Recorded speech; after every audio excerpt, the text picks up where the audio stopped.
जय हिंद। दो पुलिस के इंस्पेक्टर एक मामले की जांच कर रहे थे।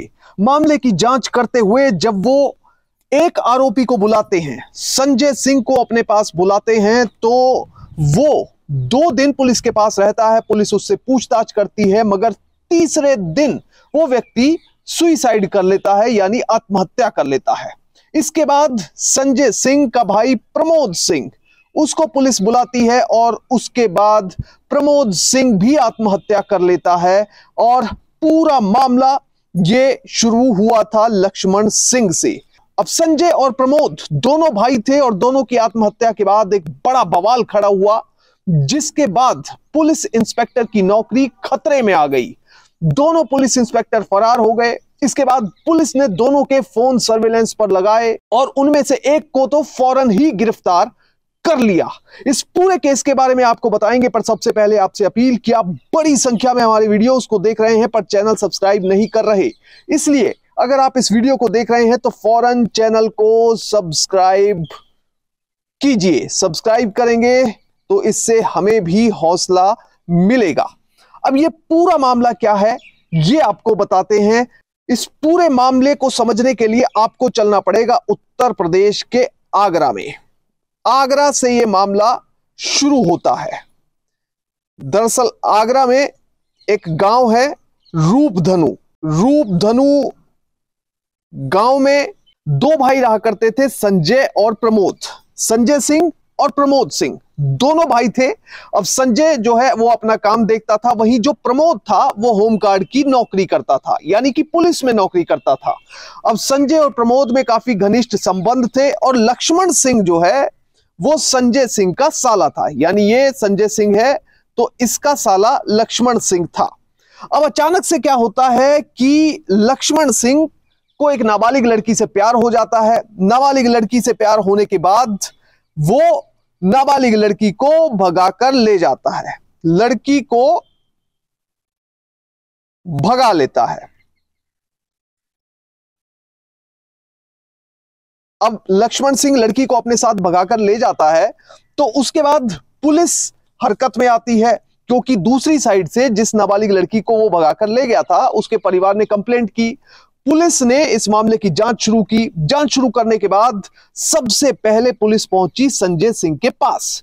अब संजय सिंह को पुलिस कहती है कि भाई जो लक्ष्मण है वो तुम्हारा साला है, किसी भी तरह से तुम लक्ष्मण सिंह को पुलिस के सामने पेश करो, हम तुम्हें कुछ भी नहीं कहेंगे। मगर इस बीच बात यहीं पर खत्म नहीं होती। पुलिस बार बार रिपोर्टेड फैक्ट्स के मुताबिक संजय को यह याद कराती रहती है। इस बीच 9 जून का दिन आ जाता है। 9 जून। अब 9 जून को रिपोर्टेड फैक्ट्स के मुताबिक पुलिस ने संजय को उठा लिया। संजय को उठा लिया। अब पुलिस ने जब संजय को उठाया तो उसके बाद पुलिस ने लगातार उससे हवालात में भी कई तरह के, अपने पास कस्टडी में भी कई तरह के सवाल किए और 2 दिन रिपोर्टेड फैक्ट्स के मुताबिक हवालात में रखने के बाद उस पर शांति भंग करने की कार्रवाई की गई। शांति भंग करने की कार्रवाई संजय के खिलाफ हुई और इसके बाद संजय को छोड़ दिया गया। पर इसमें सबसे बड़ी बात क्या है वो समझना बहुत इंपॉर्टेंट है, वो मैं आपको बताता हूं। सबसे बड़ी बात यह है कि पुलिस ने एक तो संजय को कहा कि 22 जून तक जो तुम्हारा साला है उसको पेश करो, साले को पेश करो, और दूसरी तरफ हमें 1 लाख रुपए रिश्वत दो।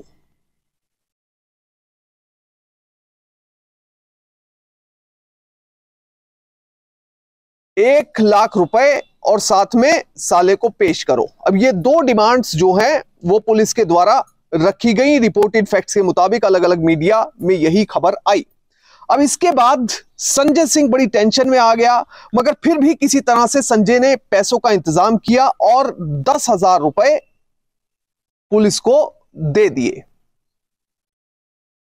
10,000 रुपए पुलिस को दे दिए और संजय को पुलिस ने रिहा कर दिया। अब पुलिस संजय सिंह को रिहा तो कर देती है, पर 10,000 रुपए के बाद 90,000 रुपए की मांग और की जा रही थी, क्योंकि सौदा हुआ था 1,00,000 रुपए में। अब बार बार 90,000 के लिए पुलिस दबाव बना रही थी, साथ में साले को लेकर आओ, पेश करो। अब ये जो दो चीजें थी वो संजय के दिमाग में लगातार घूम रही थी। अब संजय इन दोनों बातों को लेकर रिपोर्टेड फैक्ट्स के मुताबिक टेंशन में आ गया, और इसके बाद संजय लगातार यह सोच रहा था कि मैं कैसे पुलिस की डिमांड पूरी करूं, कैसे अपने साले को पेश करूं, क्योंकि शायद रिपोर्टेड फैक्ट्स के मुताबिक उसको पता ही नहीं था कि उसका साला है कहां। और दूसरी चीज जो सबसे इंपॉर्टेंट है कि बाकी के 90,000 कहां से दूं, क्योंकि संजय के पास शायद 90,000 रुपए का भी इंतजाम नहीं था। अब 22 जून का दिन आ गया, और 22 जून को ही पुलिस ने कहा था कि 22 जून तक आप संजय अपने साले को लक्ष्मण सिंह को पेश करें। अब 22 जून को खबर मिलती है कि संजय ने सुसाइड कर ली, आत्महत्या कर ली।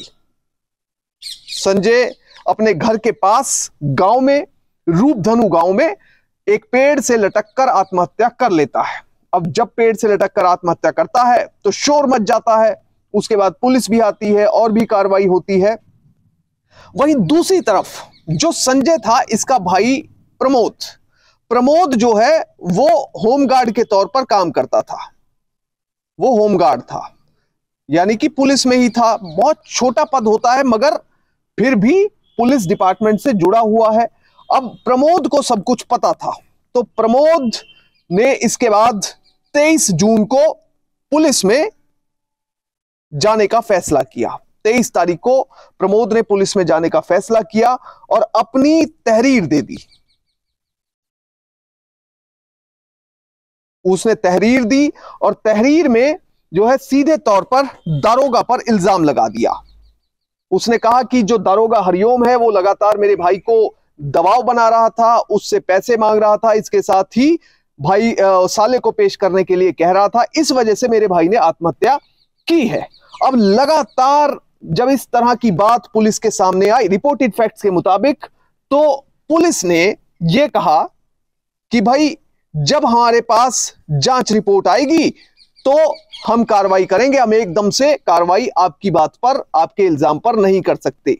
अब प्रमोद जो है वो काफी हद तक नेगेटिव हो चुका था, वो खुद पुलिस में था और रिपोर्टेड फैक्ट्स के मुताबिक ये सब देखकर वो नेगेटिव हो चुका था कि अगर मुझे ही इंसाफ नहीं मिल रहा है तो आगे कैसे होगा।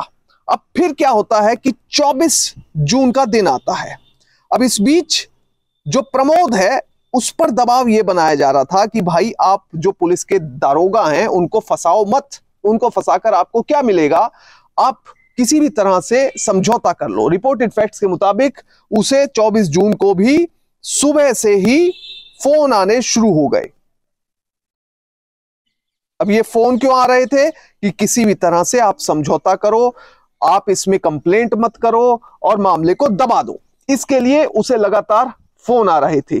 अब इतने में वो अपने बहनोई पप्पू चौहान को भी पूरी जानकारी दे देता है। अपने बहनोई को कहता है कि भाई देखिए ऐसा है कि मेरा भाई है, उसको पुलिस ने पहले हवालात में रखा 2 दिन।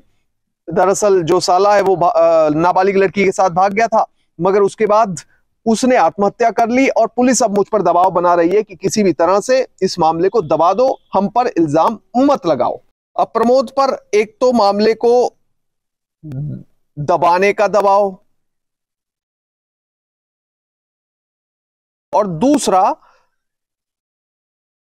उसको सुबह से ही फोन आ रहे थे कि भाई आप किसी भी तरह से इस मामले को दबाओ, क्यों आप वो कर रहे हो और आप थाने आओ, थाने में बैठकर बात करते हैं। दरअसल पुलिस वाले जो फोन कर रहे थे वो फोन इस बहाने से कर रहे थे कि आप जो तहरीर देकर गए हैं उसमें आपके बयान दर्ज करने हैं, मगर बयान दर्ज करने के बजाय पुलिस ये चाह रही थी, पुलिस के कुछ लोग ये चाह रहे थे रिपोर्टेड फैक्ट्स के मुताबिक कि किसी भी तरह से इस मामले को दबा दिया जाए। अब इसके बाद होता क्या है कि 24 जून को दोपहर 1 बजे प्रमोद अपने भाई संजय की पोस्टमार्टम की रिपोर्ट लेकर गांव पहुंचा। अब गांव में जब पहुंचा तो उसके बाद सोच विचार चलने लगा, मगर पुलिस के फोन लगातार आ रहे थे, पुलिस लगातार कॉल कर रही थी कि भाई किसी भी तरह से आप थाने आओ, बयान दर्ज होने हैं, क्योंकि रिपोर्टेड फैक्ट्स के मुताबिक पुलिस वालों को यह डर था कि कहीं उनके खिलाफ कार्रवाई ना हो जाए। अब फिर चलिए समय बीत जाता है, पुलिस के फोन लगातार आ रहे थे। अब 24 जून को ही 4:30 बज जाते हैं। अब 4:30 बजे के करीब अचानक से प्रमोद अपने घर से निकलता है और कहीं चला जाता है, और कहीं जब वो गया उसका कोई पता नहीं चला। और फिर जब लोगों ने ढूंढा तो एक पेड़ से लटकी हुई प्रमोद की लाश मिली, यानी कि प्रमोद ने खुदकुशी कर ली थी। उसके हाथ पर एक सुसाइड नोट भी मिला जिसमें उसने पुलिस पर कई तरह के इल्जाम लगाए थे। उसमें उसने पूरी कहानी लिखी थी कि किस तरह से उसके भाई को पुलिस ने अगवा किया, उसे तंग किया गया, साले के नाम पर पैसे मांगे गए, और इस तरह की कई बातें, कई तरह के इल्जाम प्रमोद ने लगाए। अब बाद में पुलिस वहां पर घटनास्थल पर पहुंचती है। अब जब पुलिस वहां पर पहुंची तो गांव वाले काफी नाराज थे, तो गांव वालों ने पुलिस को वहां से भगा दिया। पुलिस अपनी इन्वेस्टिगेशन करना चाहती थी कि भाई खुदकुशी हुई है तो खुदकुशी के लिए किस कारण से खुदकुशी की है, सुसाइड नोट मिला है नहीं मिला, वहां पर उसको पढ़ के आगे की जो है कोरोबोरेट करना चाहती थी सारी चीजों को। मगर वहां से ग्रामीणों ने पुलिस को कथित तौर पर रिपोर्टेड फैक्ट्स के मुताबिक भगा दिया। अब जो दरोगा हरिओम अग्निहोत्री है और साथ में इंस्पेक्टर संजय कुमार, इन दोनों पर इल्जाम लग रहा है कि इन दोनों के कारण ही दोनों भाइयों ने खुदकुशी की है। अब इसके बाद कार्रवाई करते हुए पुलिस डिपार्टमेंट ने फौरन इन दोनों को सस्पेंड कर दिया। अब ये दोनों सस्पेंड हो चुके हैं। वहीं दूसरी तरफ हरिओम को उसके टावर जो है, मोबाइल के टावर की लोकेशन ट्रेस की जा रही थी। इसके बाद हरिओम जो कि फरार था उसको फौरन गिरफ्तार कर लिया गया। इसके बाद जो संजय है वो फरार लगातार चल रहा था। अब पुलिस ने इस पूरे मामले में आईपीसी की धारा 306 के तहत मुकदमा दर्ज किया है, यानी कि अबेटमेंट ऑफ सुसाइड। इसमें सीधे तौर पर 10 साल तक की सजा, 10 साल तक की सजा हो सकती है और साथ में जुर्माना होता है। मगर इस पूरे मामले से सीख क्या मिलती है यह समझना बड़ा इंपॉर्टेंट है कि देखिए, दो भाई थे, अच्छे से अपने जीवन को बिता रहे थे, मगर अचानक से उनके जीवन में इतना बड़ा बदलाव आ गया कि उन्हें सुसाइड जैसा, खुदकुशी जैसा कदम उठाना पड़ा, वो भी रिपोर्टेड फैक्ट्स के मुताबिक 2 पुलिस अधिकारियों के चलते। सीख हमें इस मामले से यह मिलती है कि कभी भी कितने भी पावरफुल बन जाओ, मगर किसी के साथ कोई अत्याचार ना करो, कोई भी अनैतिक गैर कानूनी काम ना करो। अगर कोई भी व्यक्ति गैर कानूनी काम करता है तो कानून के हाथ बहुत लंबे हैं, एक ना एक दिन वो गैर कानूनी काम करने वाले व्यक्ति तक पहुंच ही जाते हैं। जय हिंद।